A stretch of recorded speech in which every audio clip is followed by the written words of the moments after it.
me pediu aqui para ler uma declaração.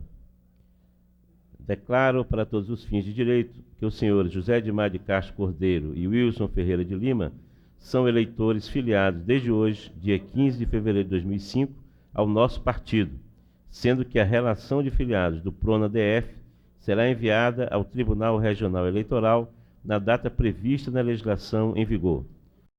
Brasília, 15 de fevereiro de 2005, Enéas Ferreira Carneiro, presidente da Comissão Executiva Nacional. Vamos ouvir agora o deputado Chico Leite.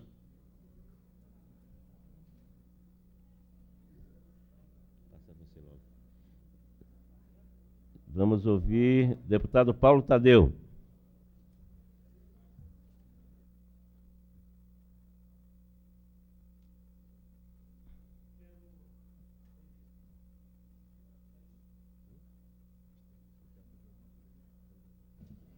Bem, eu quero, senhor presidente, deputado Chico Floresta, aproveitar essa tarde de hoje, de plenário vazio, mas em respeito aos deputados que aqui estão, né, deputado Arete Sampaio, deputado Chico Vigilante, Vossa Excelência, deputado Pedro Passos, deputada Érica Cocai, e, é claro, o telespectador da nossa TV legislativa, juntamente com a imprensa que aqui se encontra. Primeiro, reafirmar o nosso compromisso de oposição ao governo Joaquim Roriz. Quero aqui, nessa tarde de hoje, dizer que vamos procurar intensificar a oposição ao governo Roriz, por entendermos que esse governo, depois de 6 anos contínuos à frente do Palácio do Buriti, demonstrou até o momento a sua incapacidade de gerenciar os problemas do Distrito Federal. Quero com isso, senhor presidente, dizer que fazer oposição ao governo Roriz é, além de legítimo, legal. Faz parte do processo democrático do país. E os deputados aqui da Câmara Legislativa, sejam eles da base do governo Roriz, hoje filiados ao PMDB, ou mesmo ao chamado Bloco da Frente Democrática, tem que ter um entendimento de que nós precisaremos e iremos intensificar. Por quê? Por tudo isso já foi dito aqui anteriormente. A própria situação da educação no Distrito Federal, o caos em que ela se encontra, o descaso com os profissionais da área de educação, o mesmo ocorre no setor de saúde. E olha que essa semana, deputado Chico Floresta, começa a vencer os carnês do IPTU. IPTU que teve um aumento significativo no último aumento aprovado aqui no ano passado. E que o governo está dizendo que o IPTU irá melhorar essas áreas. E eu espero mesmo que o governo aplique os recursos do IPTU naquelas comunidades e naqueles setores que de fato necessitam. E não mais fique usando o dinheiro do povo do Distrito Federal para fazer obras faraônicas que não irão resolver os problemas imediatos e mais necessários da população do Distrito Federal. Quero aqui destacar também, senhor presidente, o que está acontecendo com relação aos policiais militares do Distrito Federal. O governo Joaquim Roriz, sem nenhuma explicação, mandou para a equipe econômica do governo federal uma proposta de reajuste de 17%, parcelado, que daria a esses policiais militares um prejuízo formidável se comparado ao justo reajuste que será dado aos policiais civis, porque será dado apenas de uma vez. E nós queremos aqui dizer aos policiais militares, aos seus familiares, que nós somos contrários a esse reajuste dado de maneira escalonada ou parcelada para os policiais militares. Porque aí está claro uma discriminação do governo Roriz e do senhor governador aos policiais militares.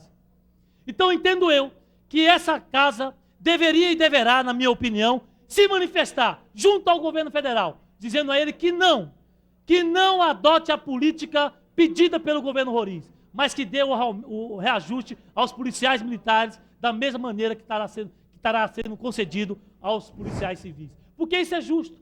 Porque os dois profissionais exercem uma função difícil no momento em que Brasília, sabemos todos nós, tem o seu índice de criminalidade aumentado em muito. Portanto, senhor presidente, quero aqui pedir a Vossa Excelência e aos demais parlamentares que a gente faça todas as ações necessárias junto ao governo federal para que dê o reajuste linear e de uma vez só para os servidores policiais militares. E para concluir, quero aqui trazer também a minha indignação com relação à área do transporte. A área do transporte no Distrito Federal está um caos absoluto. E aí tem uma vergonha, um crime, na minha opinião, que está sendo cometido com a população de Brasília. O governo do Distrito Federal está repassando para os donos de ônibus mais de R$1.200.000 mês, mais de R$1.200.000 mês, para os donos dos transportes coletivos de Brasília, quando esse dinheiro, que é fruto da administração dos vales de transporte, deveria estar nesse momento entrando nos cofres do DMTU. E quero pedir a Vossa Excelência, senhor presidente, mais um minuto para que eu possa...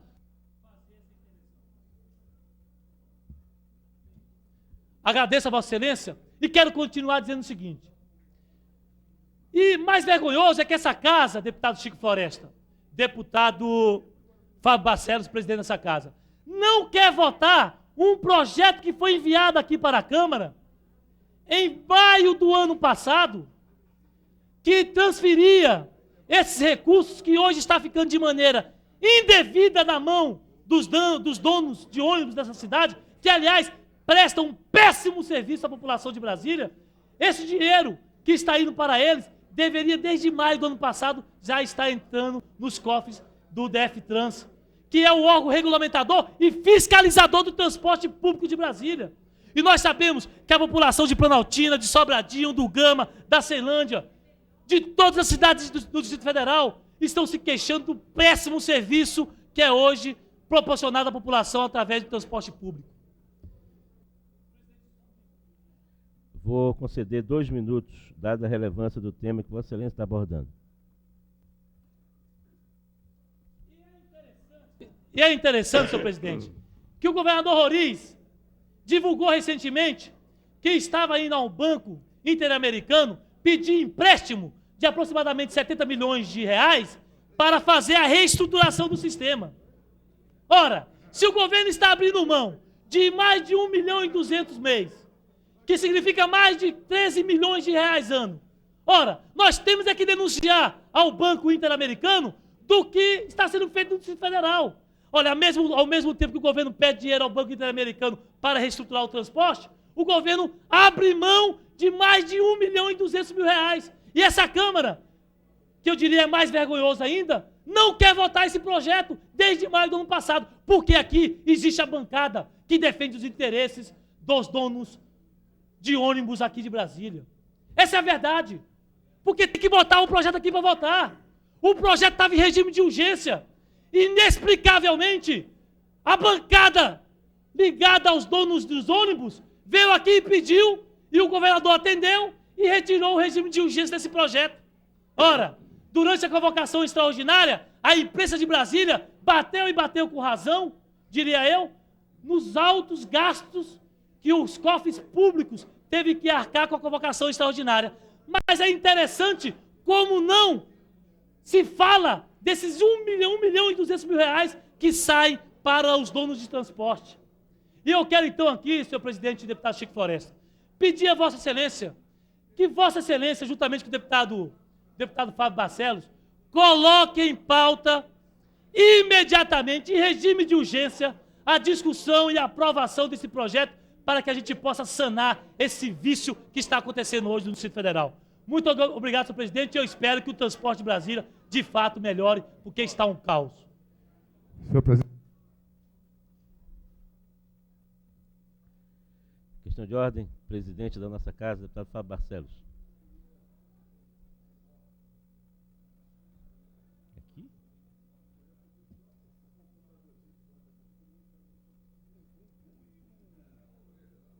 Onde é que funciona aqui? Senhor presidente, apenas para completar as colocações do deputado Paulo Tadeu e também para poder informar, o Sindicato dos Policiais Civis do Distrito Federal, desde julho do ano passado, vem trabalhando ardorosamente, tentando trazer para aquela instituição os valores determinados à Polícia Federal. como Vossa Excelência sabe, historicamente, os salários sempre se mantiveram no mesmo patamar. E o que me preocupa, deputado Paulo Tadeu, é que, na realidade, qualquer tempo de espera maior para o encaminhamento dessa medida provisória tem trazido, tanto aos policiais civis quanto aos policiais militares, um prejuízo muito grande. Hoje, qualquer aumento salarial, ele é bem-vindo, porque a nossa população passa uma grande dificuldade, principalmente no âmbito do serviço público. Agora, acho, deputado Paulo Tadeu, que o governo federal é conhecedor dos valores constantes no Fundo Constitucional do Distrito Federal e tem a autonomia para o encaminhamento da matéria. O que nós não podemos é, em razão de uma categoria, ter participado de uma negociação e a outra, talvez até pelo próprio regime por que passa, tenha maiores dificuldades em implementar uma negociação que venha a contento. O que nós não podemos é deixar que esse processo demore mais do que ele já está demorando, visto até que as matérias já foram encaminhadas há mais de 15 dias para a Presidência da República. Então, mais do que ao plenário dessa casa, eu solicitaria à bancada do Partido dos Trabalhadores, que sempre tem sido, eu diria que, muito carinhosa com as questões do servidor público, tanto no âmbito do Distrito Federal, ou até mesmo com a situação que passa os demais servidores públicos do Brasil, para que pudessem fazer a gestão junto à Presidência da República, para o encaminhamento mais rápido dessa matéria. E é óbvio que se pudessem também os policiais militares ganharem integralmente, para nós só seria motivo de alegria. Nós não estamos... Eu acho que salário não é motivo para concorrência. Salário é justo para todos aqueles que labutam procurando o seu direito.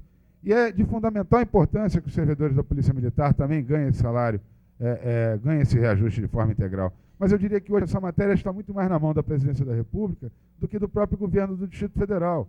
E seria muito mais fácil se manter uma negociação entre o Planalto e o Buriti que entre esta casa e o Planalto. Mas com a ajuda dos senhores do Partido dos Trabalhadores, que têm conhecimento dentro daquela presidência, que muito auxiliam, que pudessem fazer gestões para que essa matéria fosse encaminhada o mais rápido possível.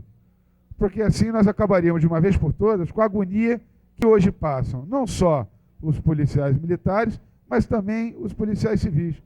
E é aí, nesse sentido, que eu faço um apelo ao deputado Chico Floresta, deputado Paulo Tadeu, deputada Érica Cocai, Arlete Sampaio, Chico Vigilante, para que pudessem tentar não evitar esforços para que consigamos, no menor espaço de tempo possível, encaminhar essa matéria para trazer um pouco mais de tranquilidade por paz para esses servidores que, como Vossa Excelência muito bem falou, deputado Paulo Tadeu, arriscam a vida dioturnamente e após uma vida ser ceivada, não há recurso, não há dinheiro que pague a perda desse ente querido. Então é um apelo que faço a Vossas Excelências, que possam, dentro da possibilidade, porque sabemos que nem tudo podemos, mas que façam gestões junto à Presidência da República, para que nós possamos resolver isso no menor espaço de tempo possível. Hoje me preocupa a morosidade que está tendo para o encaminhamento da matéria, visto que os valores já são previstos no fundo e que não havia nenhuma dificuldade para que elas pudessem chegar ao Congresso Nacional. Era isso, senhor presidente. Eu agradeço a Vossa Excelência a gentileza de me ouvir. Deputado Fábio Barcelos, nós todos, com certeza, da nossa bancada, estaremos à disposição para, juntos com outros parlamentares de outros partidos, buscarmos os negociadores do governo federal e, com isso, viabilizarmos uma maior agilidade no tocante a esse reajuste. Nós entendemos a questão do Fundo Constitucional do DF, nós, da nossa bancada, temos uma clareza da indisposição que o governador do Distrito Federal colocou entre os servidores da Polícia Militar e da Polícia Civil ao enviar reajuste escalonado, mas, como bem disse Vossa Excelência, acredito que com a nossa participação a gente talvez consiga dar um andamento mais adequado a essa questão. Questão de ordem, senhor presidente. Vamos ouvir agora o deputado Chico Vigilante. Questão de ordem. Senhor presidente, essa minha questão de ordem é para registrar um fato da mais alta importância que irá acontecer aqui nessa capital da República amanhã.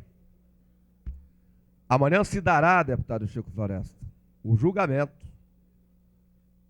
de um processo com mais de 30 provas substanciais e consistentes com relação às eleições de 2002, acontecidas aqui no Distrito Federal. O julgamento da chapa composta pelo senhor Joaquim Roriz e pela senhora Maria de Lourdes Abadia. Nós temos assistido aí centenas de prefeitos que já foram cassados. Inclusive um prefeito que teve, deputado Paulo Tadeu, a candidatura cassada, o mandato cassado, porque tinha distribuído 30 telhas e 2 quilos de prego, lá do Paraná. Nós tivemos o governador do Piauí, o hoje senador Mão Santa, cassado por ter aviado uma receita de medicamento. Não que não seja um crime grave, é gravíssimo. Tivemos um senador da República e uma deputada do PSB do Amapá, senador Capiberibe e deputada Janete, cassados pelo Tribunal Superior Eleitoral, porque 2 eleitores declararam que teriam recebido R$ 52 para votar neles. Nós temos aí, deputado Paulo Tadeu e deputado Chico Floresta, dezenas de eleições, agora das eleições municipais, de prefeitos que foram cassados, deputado Chico Floresta, cassados por ter comprado voto. Próximo domingo mesmo, me parece que irá acontecer 7 eleições em municípios brasileiros de candidatos que foram cassados por compra de voto. E aqui no Distrito Federal, nós que conhecemos o processo, sabemos, e nós que acompanhamos o processo movido pelo Ministério Público, vimos o ministro Carlos Veloso dizendo de que os indícios existiam, mas de que os documentos não tinham sido periciados. Pois bem, os documentos que estão amanhã para ser julgados foram todos periciados pela Polícia Federal. Os documentos são autênticos. As provas são contundentes. E nós esperamos que amanhã realmente se faça justiça nesse país. Que amanhã se faça justiça por parte do Tribunal Superior Eleitoral. Portanto, é um processo que quase ninguém está falando. É um processo realmente, mas que eu faço questão de falar dele aqui, porque é um processo importante. Porque quem sabe a partir daquele processo possa se demonstrar para o país inteiro de que a justiça existe.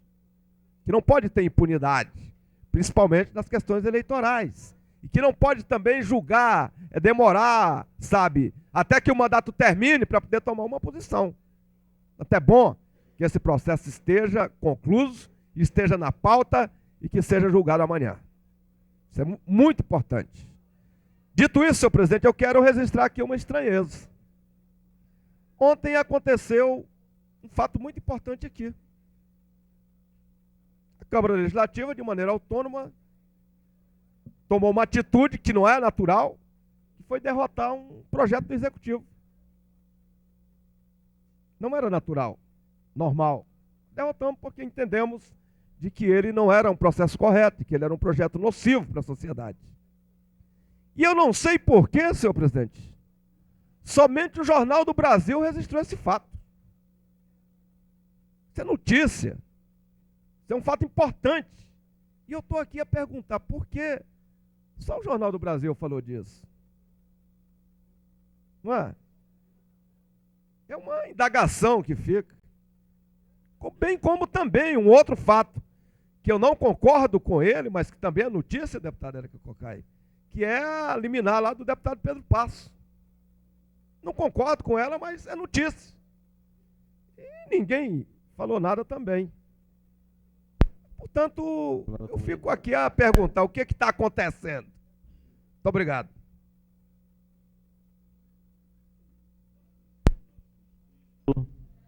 Deputada Eulides Brito. Próxima inscrita, deputada Eliana Pedrosa. Augusto Carvalho. Aguinaldo de Jesus. Odilon Aires. Peniel Pacheco. João de Deus. Deputado Brunelli. Deputado José Edmar. Deputado Brunelli, quer fazer uso da palavra? Não. Deputado José Edmar. Deputado Pedro Passos. Bem, encerramos então o comunicado de parlamentares. Passamos ao grande expediente. Solicito o deputado Chico Vigilante que faça as vezes aqui de secretário da mesa.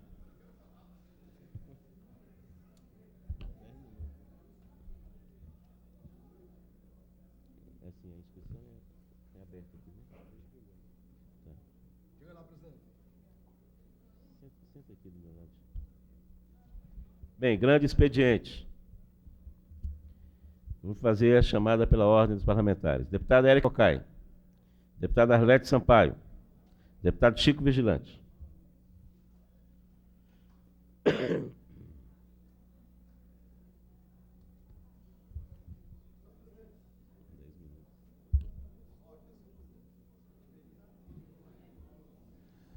Senhor presidente, senhora deputada Arlete Sampaio, senhora deputada Érica Cocai, senhor deputado Pedro Passos, senhor deputado Chico Leite.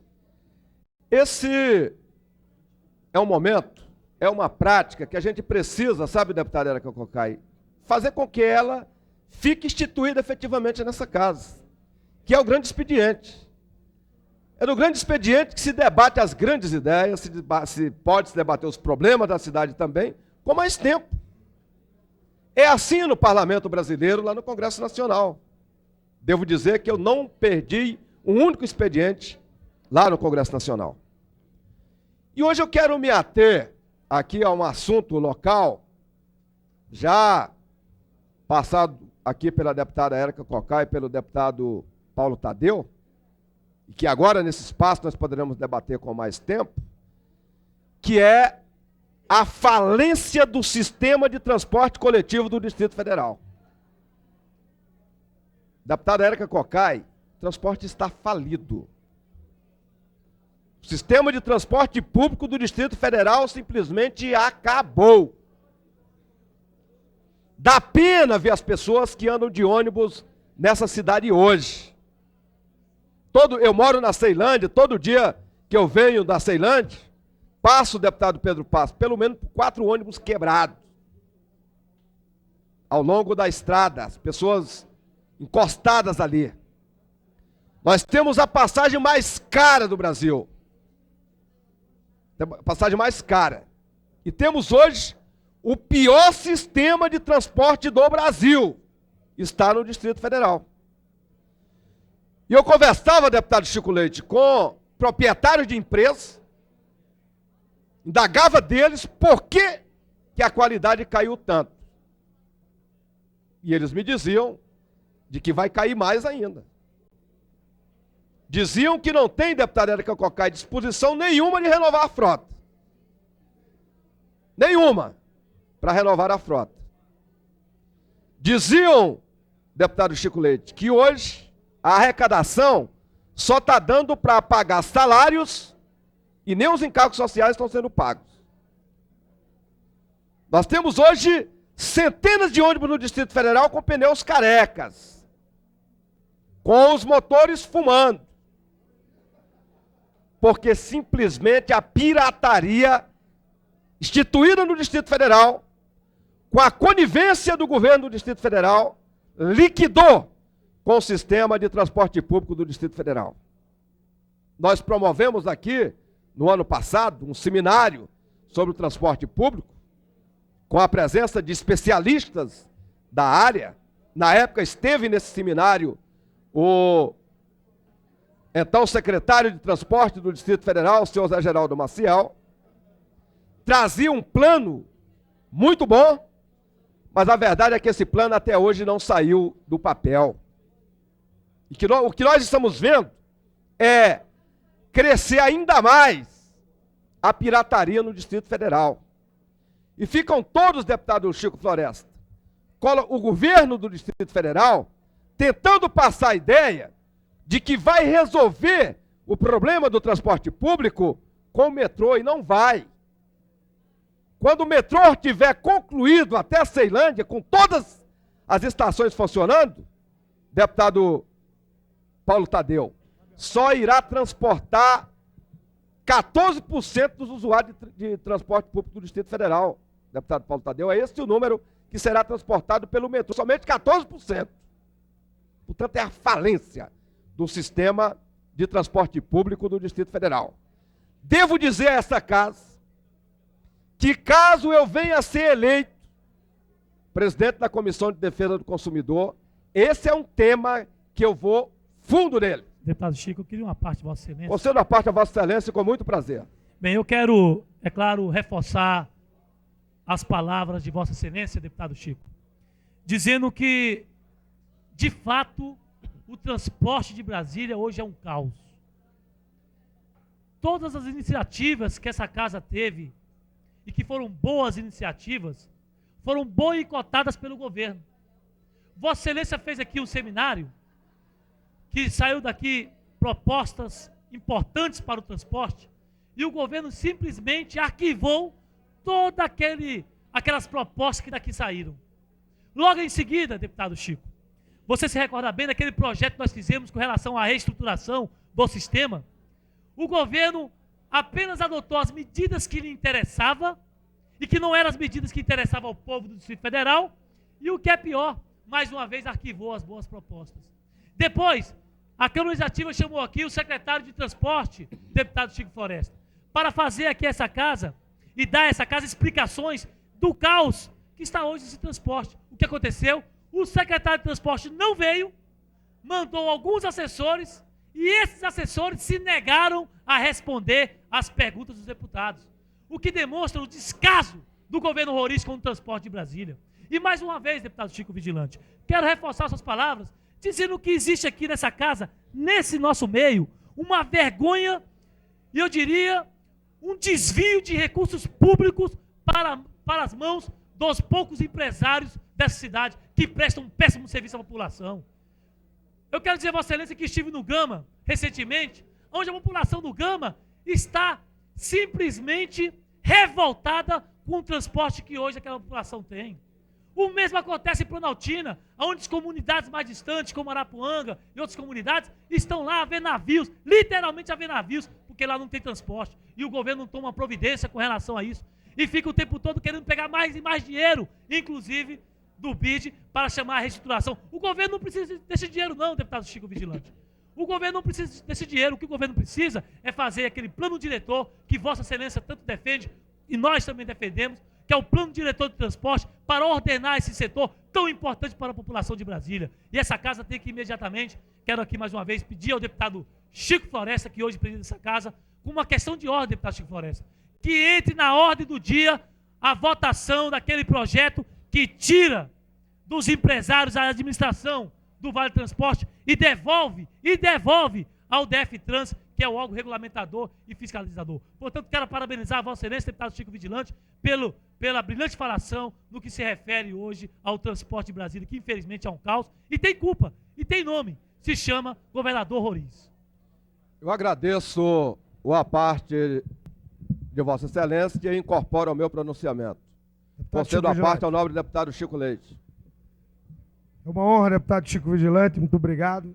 Eu quero me irmanar com o pronunciamento de Vossa Excelência. E quero também, deputado Chico Vigilante, observar que não é apenas em relação ao transporte público que o governo Roriz age assim há muitos anos. É em relação a todos os setores de serviço público que de serviço essencial foram transformados em moeda eleitoreira, em instrumento de estelionato, deputado Chico Vigilante. Ao invés de se debaterem os temas de olho no usuário do serviço, discute-se sempre o interesse localizado de natureza econômico-financeira. Vossa Excelência sabe que foi a pirataria que aos poucos, estimulada por forças políticas, estimulada pelo governo Roriz, que aos poucos foi acabando com o nosso transporte público.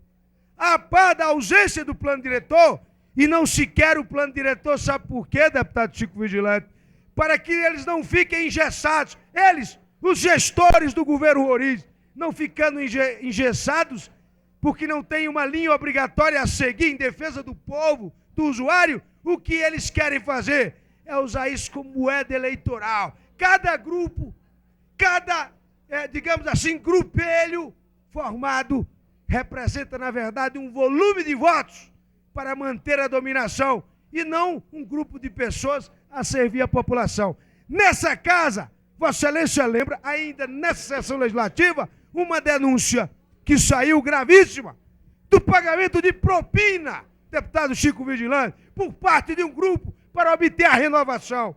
Aquela lei do chamado plano diretor, nós entramos com a ADIM e esperamos resposta até hoje da consideração da inconstitucionalidade daquela lei. Posso dizer a Vossa Excelência que só um governo sério, com autoridade e projeto de política pública, vai corrigir essa situação. Será o nosso governo, deputado Chico Vigilante. Eu não sei o que reserva o direito e a justiça essa quinta-feira. Muito obrigado. Agradeço uma parte de Vossa Excelência, incorpora o meu pronunciamento. Concedo a parte ao nobre deputado Augusto Carvalho. Deputado Chico Vigilante, eu adentrei essa casa e ouvi as palavras do nobre deputado Paulo Tadeu e quero enfatizar aquilo que já venho repetindo aqui há algum tempo. Vossa Excelência, como deputado Paulo Tadeu, deputado Chico Floresta na presidência dessa sessão, vários companheiros e nós assinamos ainda no ano passado um requerimento para que a mensagem do governador que pedia a essa casa a urgência para que tramitasse em regime de urgência, portanto, a mensagem, o projeto que restituía o controle do sistema de transportes à Secretaria de Transportes do GDF.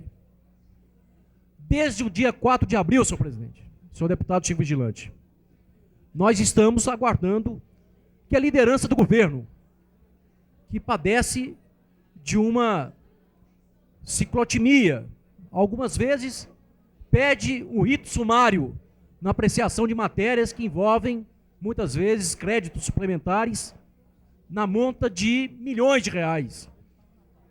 E um projeto dessa magnitude, que diz respeito à vida de milhares, para não dizer de milhões, de usuários do sistema de transporte do Distrito Federal, até hoje não mereceu o empenho da liderança do governo, nem da bancada situacionista, para que fosse aprovada o retorno ao GDF do controle do sistema de transportes.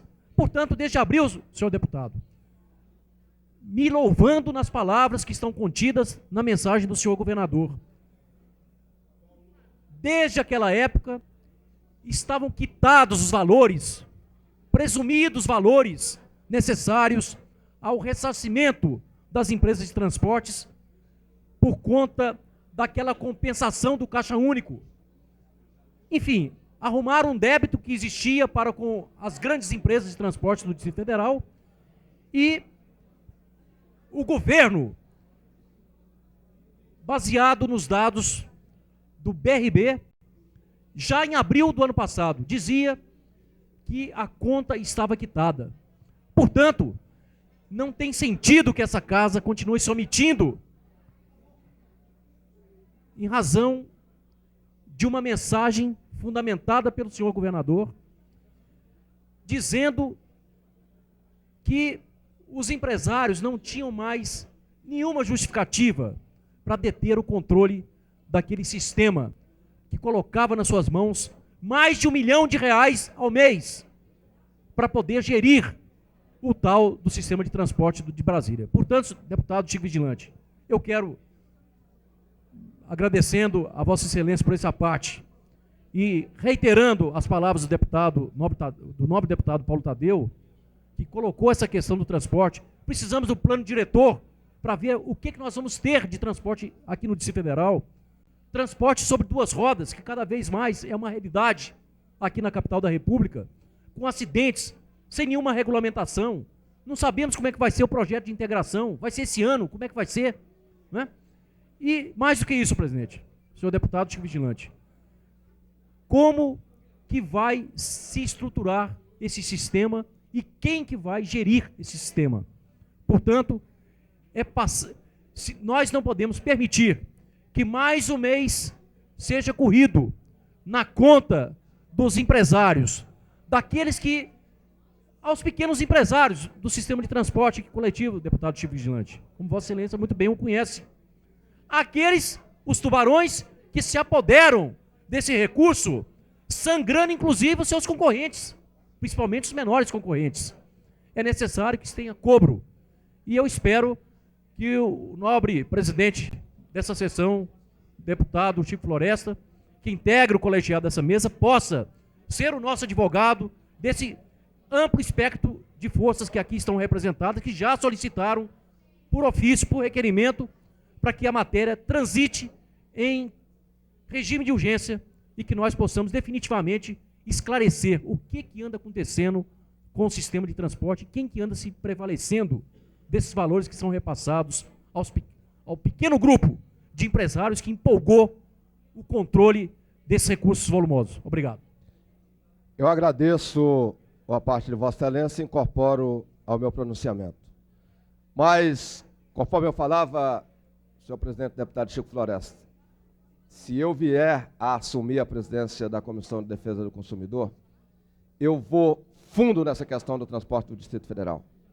Porque, deputado Paulo Tadeu, o que é o usuário do transporte coletivo se não um consumidor?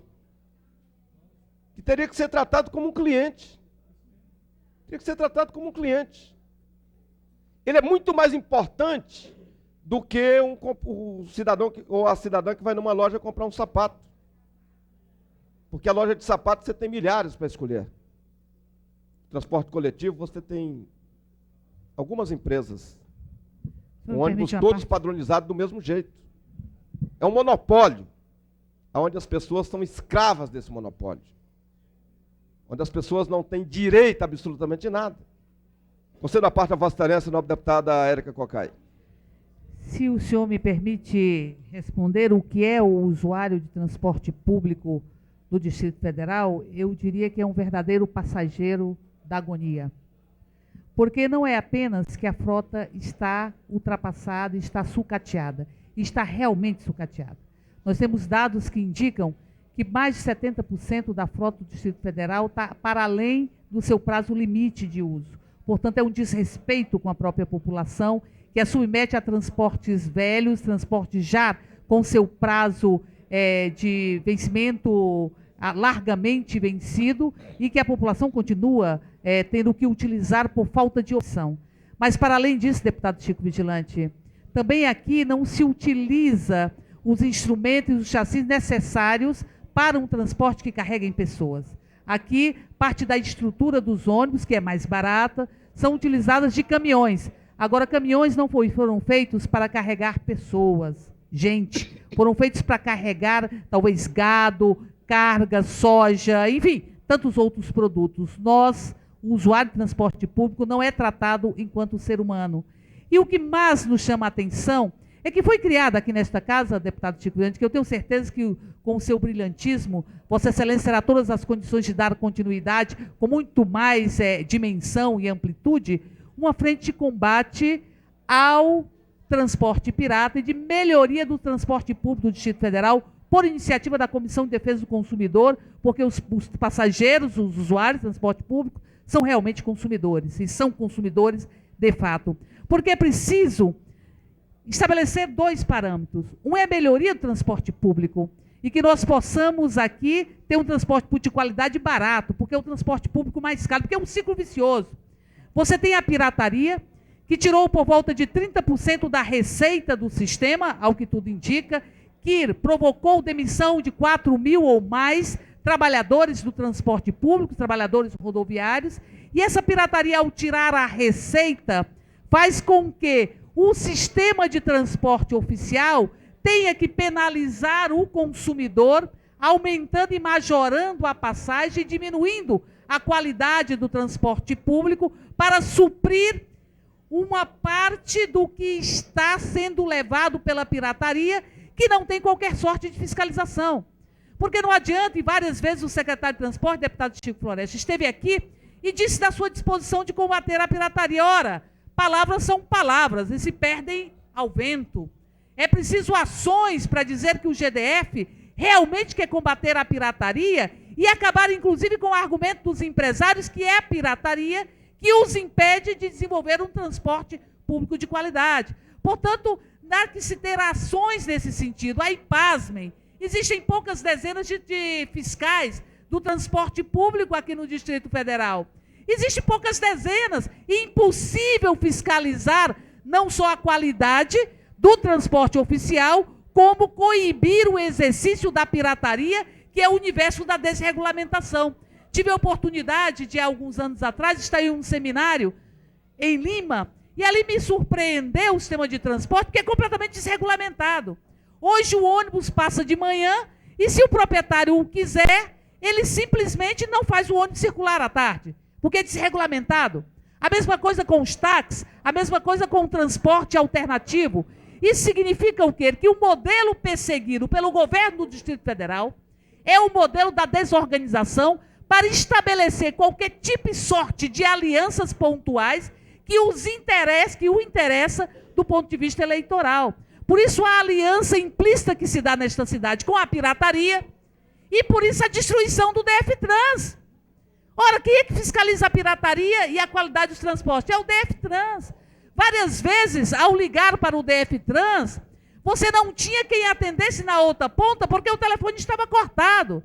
Porque o recurso que deveria ir para o DF-Trans e para o sistema de transporte público, aqui bem lembrado por vários parlamentares, está indo para os empresários. Porque o governo também não combate a pirataria, os empresários utilizam isso enquanto argumento.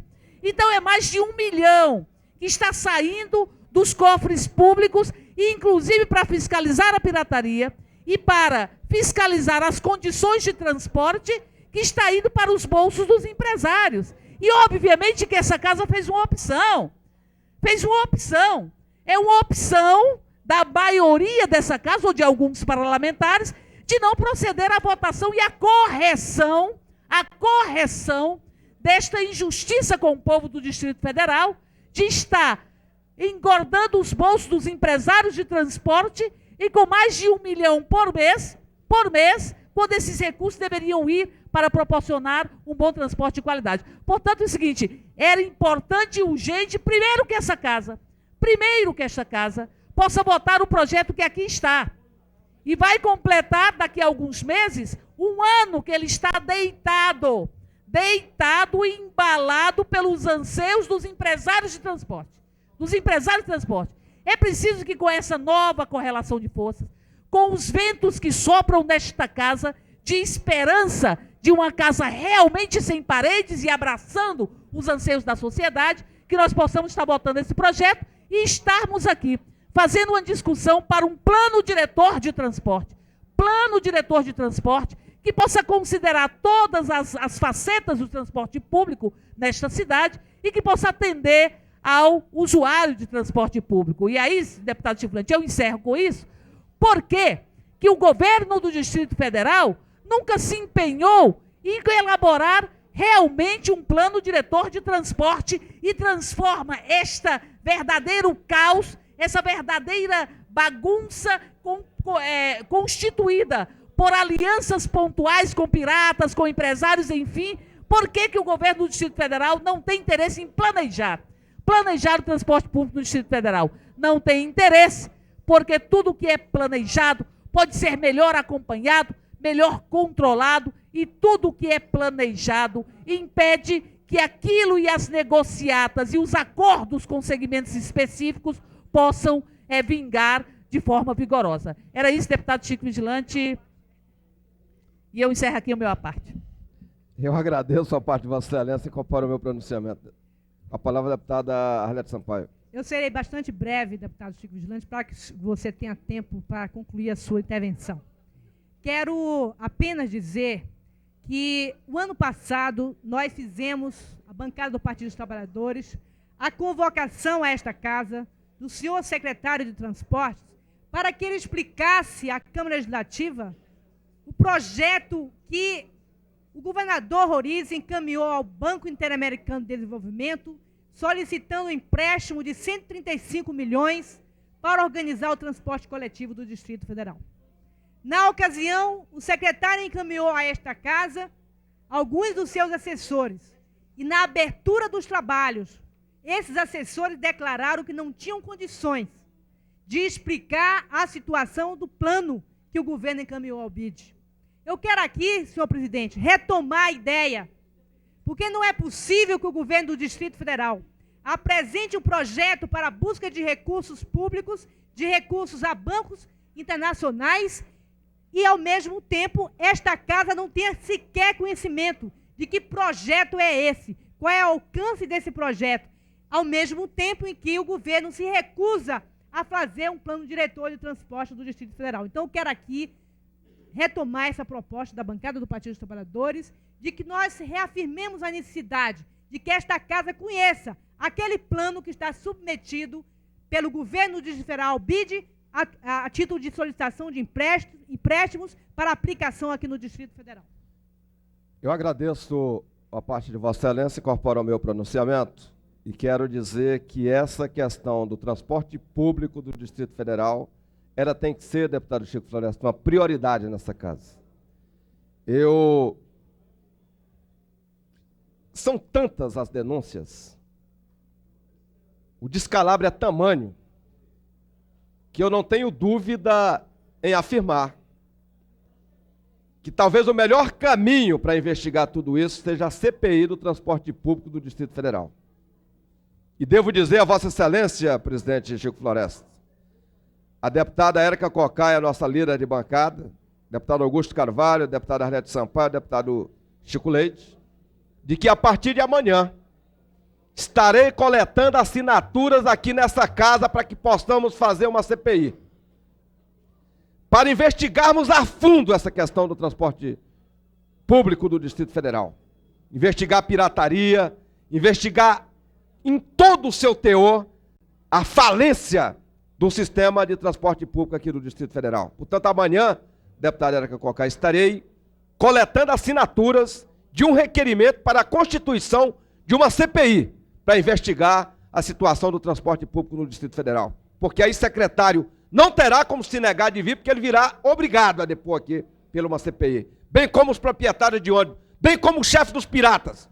Todos terão que vir perante uma CPI. Portanto, estarei propondo, coletando assinaturas para que nós possamos fazer essa CPI a partir de amanhã. Muito obrigado, senhor presidente, pela tolerância que Vossa Excelência teve com todos nós, mas realmente esse é um tema de extrema urgência a ser resolvido aqui no Distrito Federal. Se tiver vontade política, resolve.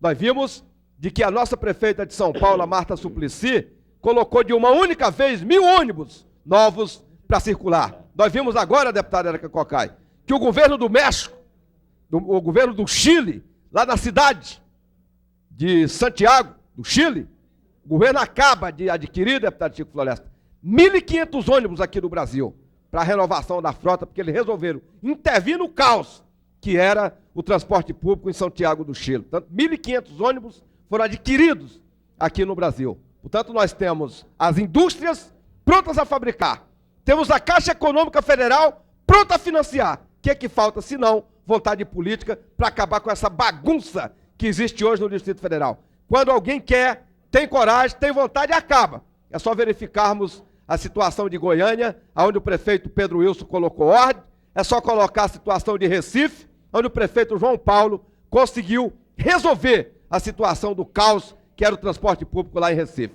Portanto, senhor presidente Chico Floresta, solução existe, é só ter vontade política. E vontade política e determinação, nós, da bancada do Partido dos Trabalhadores, temos de sobra. Muito obrigado.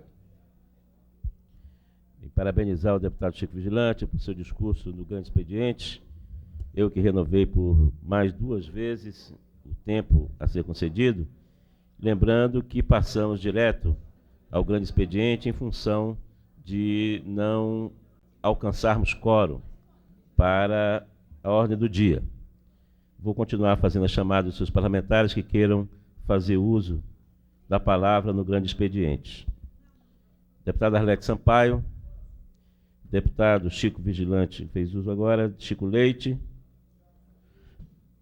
deputado Paulo Tadeu, deputado Eurides Brito, deputada Eliana Pedrosa, deputado Augusto Carvalho, deputado Peniel Pacheco, deputado Aguinaldo Jesus, deputado Odilon Aires, deputado João de Deus, deputado Brunelli, deputado José Edmar e deputado Pedro Passos.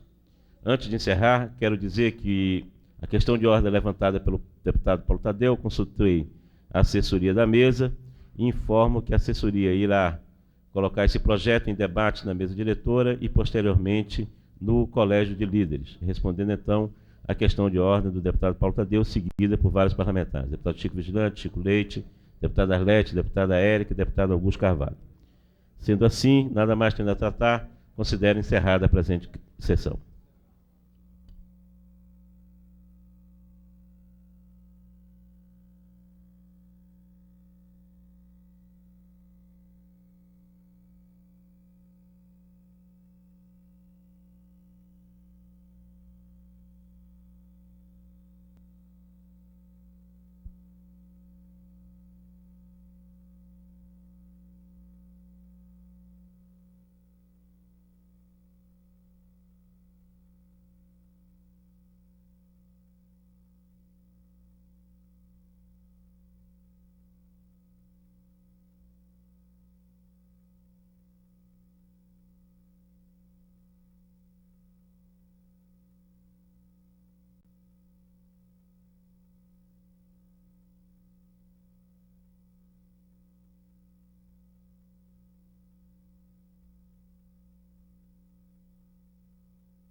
ou não da doença acontecer. Então, já que a gente tem essa possibilidade hoje em dia, que há 30, 40 anos atrás a gente não tinha, vamos atrás. Então, câncer de mama, gente, tem que ir atrás, tem que prevenir, tem que fazer mamografia, tem que fazer autoexame, né? A próstata não precisa fazer autoexame, mas tem que fazer o exame, tá certo? Então, tem que ir atrás, tá certo? Câncer de colo é importante também, é uma causa importante de neoplasia, de óbito em idosos. Então, alteração de intestino, a pessoa sempre teve um intestino regular, começou a ter alteração de intestino, tomando líquido, fazendo uma dieta normal, que sempre fez, tem que ficar atento, tem que ir atrás, então o médico serve para isso, tá? Não é só para falar, não, gente, vamos cuidar dessa ruguinha, né? Nesses caras, esse pessoal que vende a fórmula para não envelhecer, dificilmente o pessoal vai tratar, vai lá, vamos ver se, fala, doutor, pede uma mamografia para mim. Eu nunca vi nenhum desses que fala, você chega no consultório e fala, quantos anos você quer ter? Vou passar uma vitamina. Eu nunca vi um desses pedir uma mamografia. Ainda, né? Pode ser que isso mude. Né? Depende de vocês também, né? Depende da cultura que a gente monta, as coisas que a gente aprende. Então, rastrear doenças é importante. Diabetes, pressão, neoplasias, tá? Para poder ter um envelhecimento saudável e tentar retardar ao máximo o fim. Outra coisa é a prevenção primária e secundária de quedas. A queda é um problema sério, né? A pessoa, depois de 70 anos, qualquer idade, a queda é um problema sério, né? Dependendo de como você cai. Agora, na pessoa mais idosa, que já tem um certo nível de osteoporose, a queda pode ser dramática. A queda é muito frequente, né? A tendência é que coisa de 20% a 30% dos idosos caiam todo ano, né? da população que a gente tem, pessoas acima de 65 anos. Desse percentual de quedas, uma boa parcela vai ter alguma fratura, e as fraturas no idoso são delicadas, porque, primeiro, que vão limitar a atividade física. Então, a pessoa vai perder a massa óssea, a massa muscular, que a gente falou várias vezes, vai perder mais rápido. Segundo, porque muitas vezes ela não consegue restaurar a função que tinha. Então, a pessoa que fraturou um quadril, ficou 4 meses de cama, de repouso, dificilmente ela vai voltar a andar com a mesma facilidade que andava antes. Então, a gente tem que ter essa noção. Prevenir queda é importante. Às vezes, é muito mais barato a gente botar um tapete de borracha para a vovó andar em cima do que depois pagar uma cirurgia de quadril e fisioterapia o resto da vida. Então, a gente tem que prevenir queda. Isso vale para a gente também, que qualquer um de nós pode ter esse problema. Tá certo? Então, queda é uma entidade, a queda não deixa de ser uma doença, né? Na pessoa mais idosa. Então, prevenir queda é importante. E, talvez, a meu ver, o mais importante no envelhecimento, e que a gente também começa desde cedo, né, é a família. A estrutura que a gente tem, família, amigos, essa estrutura social, a gente começa a montar desde cedo. A gente é o que a gente é aos 40, a partir das amizades que a gente fez quando a gente tinha 10, 15 anos, 20 anos. A gente é o que a gente é aos 60, nas amizades que a gente fez quando era jovem. Então, o parâmetro, o que faz o nosso referencial social são as amizades e a família. É o que vai dar força para a gente quando a gente aposenta, que não tem, a princípio, né, a pessoa acha que não tem mais o que fazer, ou que o seu papel está cumprido, aí ele vai chegar na família. Aí na família ele vê que tem algumas coisas que ele pode fazer. É a família que vai dar esse amparo. Então a gente precisa da família, precisa dessa mão amiga, sabe? É importante isso para o desenrolar do envelhecimento. A aposentadoria, para mim, é um problema sério na pessoa que está envelhecendo, porque ela começa a se sentir mais inútil. Ela tem muito tempo e não tem o que fazer com esse tempo. É muito comum a gente ver, principalmente com pessoas que têm treinamento muito estrito, né, que tem uma função muito específica, né? É como aquele cara, não sei se vocês viram Tempos Modernos, do Charlie Chaplin, ele aperta parafuso. Ele não consegue viver sem apertar parafuso. O dia que ele aposenta, ele vai ficar em casa apertando parafuso. Ele tem que arrumar parafuso para ele apertar, né? Uma opção é essa, outra opção é ele aprender a fazer outra coisa. Então, a pessoa que aposenta é um problema sério, porque ela se sente inútil. Ela começa a não ter aquela atividade que ela tinha. E quanto mais bitolada ela era, menos atividade ela vai ter. Então, é comum as pessoas se voltar para um caminho de autodestruição, né? Para o álcool, para o cigarro, para a droga, para o sedentarismo, né? Tudo isso aí é ruim. Então, a aposentadoria, para mim, assim, tem que chegar antes, mas para dar possibilidade para a pessoa curtir mais a vida. Eu acho que a aposentadoria é um mal necessário, sabe? Mas necessário para a pessoa curtir, mas não para a pessoa ficar em casa fazendo nada, né? Então, a gente tem que ter esse respaldo também. Outra coisa importante que a gente tem que pensar é uma coisa que os psicólogos conhecem, né, que é a síndrome do ninho vazio. A gente vai envelhecendo, os filhos vão crescendo, vão constituindo família, vão saindo de casa, e quando a gente olha para o lado, está só o marido e a esposa, né? Quando muito, se a esposa não faleceu, então o cara não tem mais referencial, ele não tem o que fazer. Então, é aí que vem a família. O cara tem que ter esse amparo. Então, isso é uma coisa que interfere muito, né? Que influencia muito no envelhecer. E a outra coisa é o medo. E o medo junto com a depressão. Depressão é um mal, na verdade, assim, é um mal do século. Aqui em Brasília, hoje, isso é um estudo que foi feito pelo pessoal lá do São Vicente de Paula, em torno de 25% a 30% dos brasilienses hoje têm sintomas que prendem para doença, depressão. Doença que tem que ser tratada. Não estou falando assim de sintomas assim, não estou dormindo bem, estou sem disposição, isso são sintomas menores. Preenche critério para depressão mesmo. Agora, você imagine isso numa senhora de 75 anos que o marido faleceu, os filhos já saíram de casa. A tendência é que ela tenha muito mais depressão. Não digo que todo velho tem depressão, pelo contrário. Mas os que têm, tem que ter esse apoio. E a família é muito importante nessas horas. E a gente que está envelhecendo, a gente tem que ter essa noção. Por quê? Porque tem gente que está um pouquinho mais na frente da gente. Já está envelhecendo há um pouquinho mais de tempo. A gente tem que ter essa atenção. Dar um pouquinho de atenção, ter paciência, sabe? Então, esse amparo é importante. Isso a gente tem que ter em mente. Aí eu ia falar de novo de vitaminas. O americano, quando ele vai atrás de vitamina, ele chega na farmácia ou no supermercado. Olha como é que ele compra vitamina.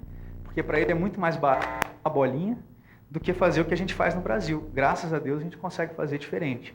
Então, assim, dê preferência a uma alimentação saudável do que a essas medicações que vendem a cura milagrosa do envelhecimento.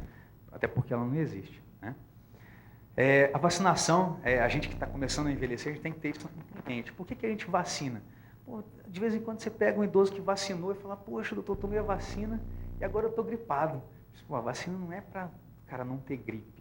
A vacina ela foi elaborada para prevenir as formas mais graves de gripe. Eu já estou orientando, porque alguns de vocês provavelmente vai tomar a vacina e vai baixar no pronto-socorro 4, 5 dias depois falando que está gripado e que a vacina não funcionou.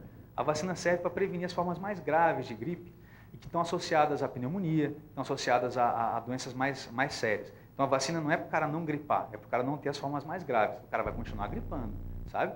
E a vacina tem uma reação vacinal. Uns 5, 10 dias depois, a pessoa pode ter um quadro que parece com a gripe. Porque o que dá o quadro de gripe não é o próprio vírus, é a reação do organismo ao vírus. Então, esses sintomas de coriza, mal-estar, isso aí é a nossa resposta. A febre é a nossa resposta ao vírus, é o jeito da gente combater o bichinho, tá certo? Então, mas a vacina é importante, porque quando começou a vacinar, a gente observou uma importante queda de mortalidade nas pessoas acima de 65 anos. Aqui mesmo em Brasília, diminuiu muito a internação, tanto em serviço privado quanto em serviço público, de internações por pneumonia, né, por doenças do aparelho respiratório, depois que se começou a vacinação. Né? Então, isso é uma coisa boa, que a gente não pode ficar, não vou tomar vacina, que vai dar reação, que vai... Deixa dar reação, mas precisa fazer a vacinação. Você vai ter a reação, mas, assim, 10 pessoas vão ter a reação, mas uma delas vai deixar de morrer, por causa de uma bobagem. Então, pensem com carinho acerca da vacinação. Outra coisa importante é essa coisa errada que a gente pensa da esclerose. O vovô está esclerosando. Esse negócio é uma coisa de conceito antigo. O vovô está ficando velho, está ficando esclerosado. A gente não pode pensar assim. Né? Algumas pessoas vão, sim, desenvolver um esquecimento. As demências são muito prevalentes na idade. A gente estima que em torno de, a partir de 65 anos, a cada ano, a gente vai tendo um ganho na população de coisa de 1%. A cada 5 anos, a gente tem um incremento de 5 ou 10%, se não me engano, na prevalência de demências na população geral. Então, com 65 anos, a gente vai ter, sei lá, 5% de pessoas com demência, né, com Alzheimer, com outras formas de demência, com esquecimento, né, esclerose, que o povo chama. Com 70 anos, vai ter 10% da população com isso. Com 75 anos, então, até que chega aos 90, é normal que aos 90 anos, uma boa parcela dos velhos, das pessoas de 90 anos, já tenha um pouco mais de prejuízo do intelecto, um pouco mais de prejuízo da memória. A gente não espera que o cara de 90 anos, ele faça a conta igual o cara de 15 anos que está estudando para o vestibular. É diferente, a gente tem que ter uma certa tolerância. Agora, isso tudo também vai depender da atividade que ele tem, né, do que ele faz, de quanto que ele exercita a cabeça, tá certo? E quando a gente tem essas coisas, a gente começa a ver a pessoa, a gente esquecendo mais, tendo maior problema de memória, a gente tem que ir atrás de um diagnóstico correto. Não é falar, vovô está ficando esclerosado e larga de mão. Não é assim. A gente tem que ir atrás para saber o que está acontecendo ali. Porque muitas vezes essa queda de memória é um hipotireoidismo, é alteração da glicose, é um controle inadequado da pressão, é o colesterol que está alto, é uma infecção urinária. Então, tem que dar atenção para isso, porque a maioria das vezes, as queixas de esquecimento não tem nada a ver com demência. Mas quando tem, a gente também tem que atuar. Não é porque a pessoa está demenciada que ela está colocada de lado, não. Ela tem muita coisa que ela tem que fazer e deve fazer. Né? Eu comecei falando sobre o Dia Internacional do Alzheimer, que foi ontem. Então, a gente tem que ter isso em mente. O cara que tem essas doenças, ele tem o papel social dele também. A gente tem que retomar o convívio social dessas pessoas. A demência, ela muitas vezes tem formas de frear, tem formas de melhorar o convívio social. Então não é, vovô está esclerosado, está fazendo besteira, vou trancar ele no quartinho ali, deixa ele lá, eu levo comida para ele, jogo pizza por debaixo da porta, né? Não é bem assim, a gente tem que cuidar. É doença, a gente tem que tratar, tá certo? Outra coisa que a gente tem que falar também é o amparo, né? A sociedade tem que amparar o idoso. O problema todo, assim, o Estatuto do Idoso é ótimo. A vovô chega hoje no setor comercial sul, para o carro na vaga para idoso, desce na frente de todo mundo, tirando onda de ser velho. A gente tem que ter orgulho de ser velho. Chega no banco, fura a frente de todo mundo, né? Assim, né? Estufando o peito. Mas agora tem que ter o ônus. Eu acho que uma das falhas do Estatuto do Idoso é que só tem direito, não tem dever. Né? Só tem direito, não tem dever. O velho tem que ter obrigação também. Ele tem que ter dever dele, tem que ter o papel dele. Quando você dá muito direito, que nem a gente está educando o filho. Você está educando o filho, você não vai dar tudo para ele. Você tem que impor limite. Você tem que fazer ele ter responsabilidade. Senão vai ficar mimado. Então, o problema é a gente criar um bando de velho mimado. Não pode. O velho tem um papel social, ele tem que ter o papel dele. Ele tem que fazer as coisas, tem que ter responsabilidade, ele tem que ensinar os outros, ele tem que passar o que ele aprendeu, ele tem que educar. A melhor maneira de a gente conseguir educar a nossa população, até a educação mesmo, assim de, com licença, muito obrigado, por favor, quem faz é a sociedade. E, a meu ver, isso tem que ser através do velho, que foi bem educado. A princípio, os idosos de hoje foram bem educados, que tiveram uma educação antiga. Hoje em dia, o pessoal aprende na internet. Porque pai não para em casa, tem que ganhar dinheiro, então aprende na internet. Então a educação é muito falha. E o nosso velho hoje tem que ter esse papel, então tem que ter dever. A gente ainda está... O Estatuto do Idoso, isso aí é a primeira edição. Vai ter muita edição do Estatuto do Idoso, eu acho. Né? Vai ter muita emenda. Você, povo que gosta de emenda, vai ter muita emenda. Tá certo? E o envelhecimento, ele gera vários desafios. Ele é uma coisa boa, mas ele também é um problema. Ele é um problema sério. Ainda mais aqui, né? Há alguns anos atrás, alguns tantos anos, uma boa parte do dinheiro da Previdência foi desviado para construir a nossa cidade também, para botar rua em tudo quanto é canto, para construir estrada, e aí isso gerou um déficit muito grande. E hoje em dia a gente tem muito mais gente aposentando, porque tem muito menos gente morrendo, tem muito mais gente aposentando do que a força de trabalho que está entrando para gerar capital. Então, é um problema pagar aposentadoria para todo mundo. Então, a aposentadoria é um problema sério, não só no Brasil, mas no mundo inteiro, porque o mundo está envelhecendo. E a força produtiva tem que gerar meios de poder manter as pessoas mais idosas com a sua renda, que é muito natural e muito justo. Só que é complicado, a gente mexer com isso é complicado. Por isso é que eu acho que realmente o cara tem que aposentar? Tem, mas ele tem que manter a atividade. Sabe? Tem que manter a força de trabalho, porque ele também tem que colaborar com esse ônus social, tá certo? É um desafio para a família? É um desafio para a família, principalmente nos pacientes que têm algum quadro, algum problema de demência, alguma doença mais importante. A família tem que amparar essas pessoas, e isso às vezes é difícil. Só sabe a dificuldade de ter uma pessoa doente em casa quem vive essa situação. Só quem vive cuidando de alguém sabe como é difícil e como às vezes é muito gratificante, né? Então, muitas vezes uma família, eu tenho um casal muito jovem que resolveu adotar o próprio pai, que acompanha lá com a gente, né? Então, é uma moça com o marido, casaram uns 6 meses, e aí os pais eram do interior, ela foi visitar o pai, na verdade assim, a mãe tinha falecido, ela foi no enterro da mãe, chegou lá, o pai estava já com quadro cognitivo importante, estava com Alzheimer, assim, numa fase avançada, e a mãe não cuidava, está esquecido, está esclerosado e tal. Quando ela chegou e viu a situação, ela adotou o pai.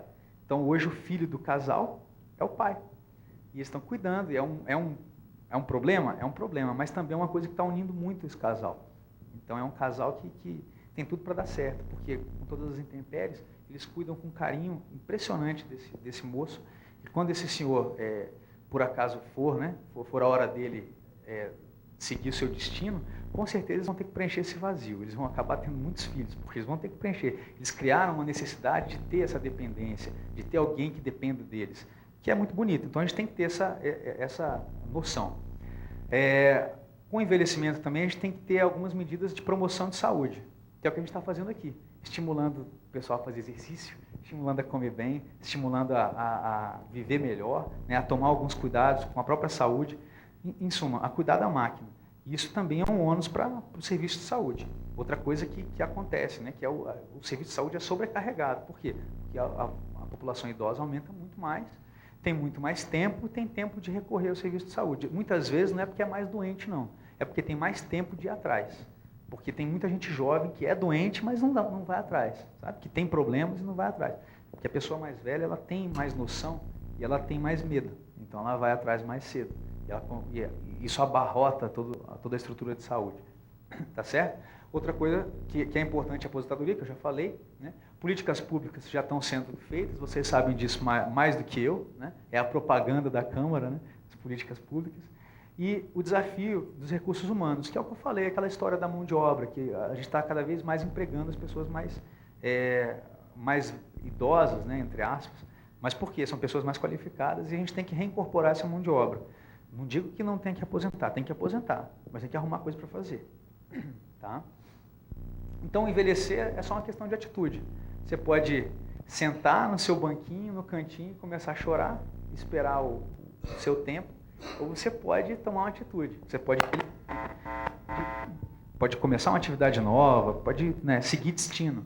A vida termina quando a vida termina. A vida não termina quando a pessoa aposenta, a vida não termina quando a gente tem filho. Não é aquela história, não, quando eu tiver filho, não sei o quê, quando meu filho sai de casa, não sei o quê. Quando você vai adiando a sua vida nunca chega. Agora, quando você vive a sua vida a cada dia, você vive bem. Aí você chega bem no final. Né? Então, a moral da história, né? Isso que é um escritor que falou uma vez, não queira acrescentar dias à sua vida, mas vida aos seus dias, que é muito mais prudente, muito mais interessante. E se você viver 30 anos, vai viver bem. Se você viver 60, ótimo. Se você viver 90, sortudo de você, vai viver bem 90 anos. Só isso que eu tinha para falar. Obrigado pela atenção, desculpem as brincadeiras. Sim.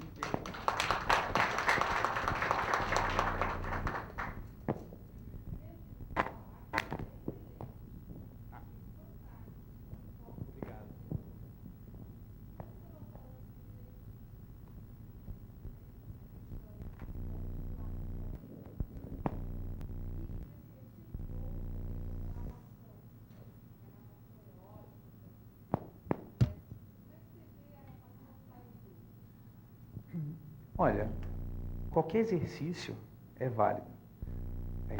Não é porque é idoso que não vai nadar. Ainda mais. O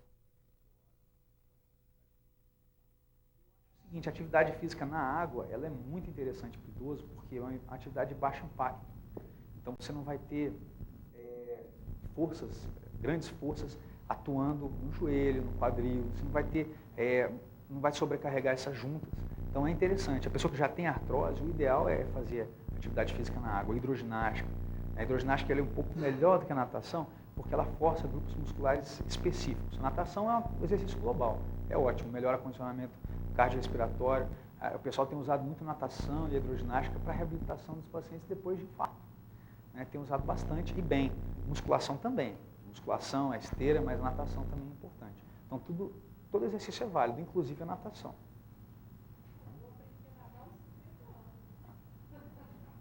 Então está começando a aprender novas modalidades. Né? Quando tiver nos 70, está nadando borboleta. Né? Mas tem que ser assim, tem que ser assim. Não pode parar.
Você quer dormir, não dirige. Se está dirigindo, não durma, porque a cabeça está dando. Senhor comentário, agora eu sou como cidadão, a mudar essa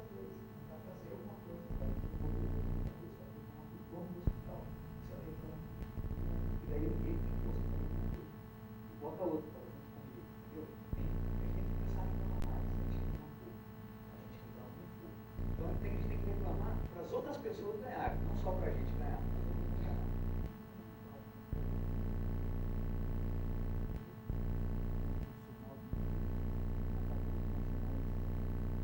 Mesmo aquele que já tinha um tempo, disse isso, e consultei a jurídica do advogado, e ela disse que era impossível, que a lei acabou. Conforme o Tribunal de Português, inclusive o Conselho Regional de Medicina, que o tempo era alternativo.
Envelhecer bem não é fácil. Falando exercício, comer bem, não é fácil. Não é fácil, mas é possível. Assim como não só envelhecer, emagrecer também não é fácil. Não é fácil mesmo. É difícil. E essas formas, tanto para envelhecer, eu acho assim, as vitaminas são importantes para quem tem deficiência de vitamina. Com a idade a gente começa a ter algumas alterações de absorção. A gente assimila menos algumas vitaminas, que às vezes a gente tem que repor com remédio, às vezes a comida não é suficiente. A tendência nossa é comer